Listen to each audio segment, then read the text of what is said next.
We understand that everyone's bloody busy, and it means a lot to us that you can, again, give up your time to be here, and it means that you're prioritising mental health in your community as well. So big thank you to you guys for that. It doesn't really matter for us if there was 1,000 people here today or 10, messages is the same. If we can change one person's mindset, one person's mind frame, and one person's outcome, then we've achieved what we set out to do. The things that we all go through as individuals, I can almost guarantee that everyone else can experience or does experience in their own ways. And so that person that's sort of a bit grumpy at you or a bit short and sharp, you know, and you think, oh, what a dick. You just don't know what they're going through or what their journey is. There is no shame at all in admitting that you're not okay and you need a bit of help. I was at a point in my own head where there was no light at the end of the tunnel. I'd lost any sense of drive or motivation for even the smallest of daily tasks. I got to a point where things as simple as getting out of bed, I couldn't manage.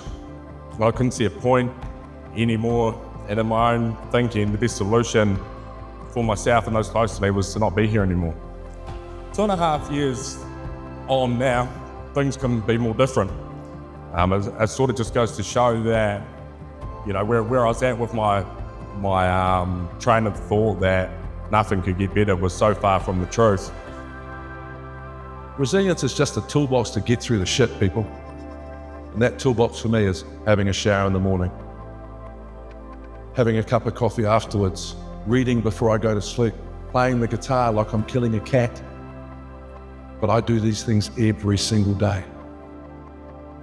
It's a really important thing that I get up around 5 a.m. each day and just simply get up and move my body, whether that be going for a walk or going to the gym. You know, once you finish that activity, for me anyway, it feels like a win and it gives me the momentum to roll into the rest of the day. It's totally okay to not be okay, to ask for help. I remember I had a counsellor who came to see me at a time when I couldn't stop crying. He taught me to realise that I had to embrace the lows and the constant tears that were happening, because every time after them I'd feel so much better. And it's like that saying goes, and I think one of the Wags brothers were sort of alluding to it, that the greater the storm, the brighter your rainbow. Next person I went to saved my life. Her name was Dr. Louise Armstrong. She said to me, JK, you need to accept your illness, right? And I was too scared to accept it. You know why? Because I thought if I accepted it, I'm going to give in to the suicide. So when I accepted my illness, I went on this journey of, okay, how do I go from surviving to thriving? One of the main things that I've learned is to be more aware of what others might be going through. It's not always the obvious, sad, moody ones that might be fighting a battle. I've learned that while your battle might not seem as bad or as large as the person's next to you, it still matters and it still deserves your time. It can just be so easy for it to all weigh down on us and not do anything about it. Repeat after me. Dot. That was shit. Repeat after me. Dot. Okay, you know what that means?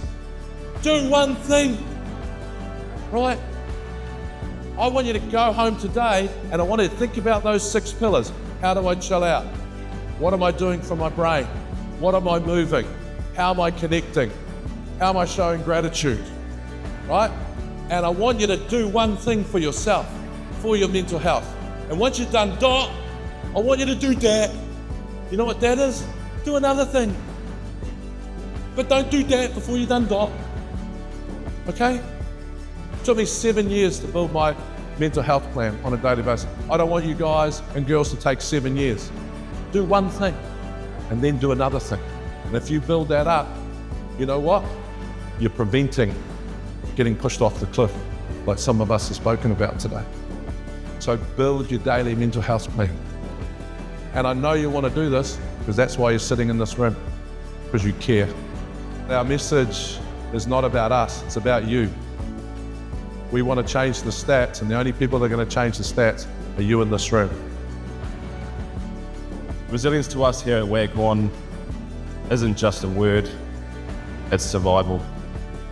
In our industries, the pressure's high and the silence can be heavy. Suicide doesn't give a shit how tough you look or how hard you work. or how tough you think you are.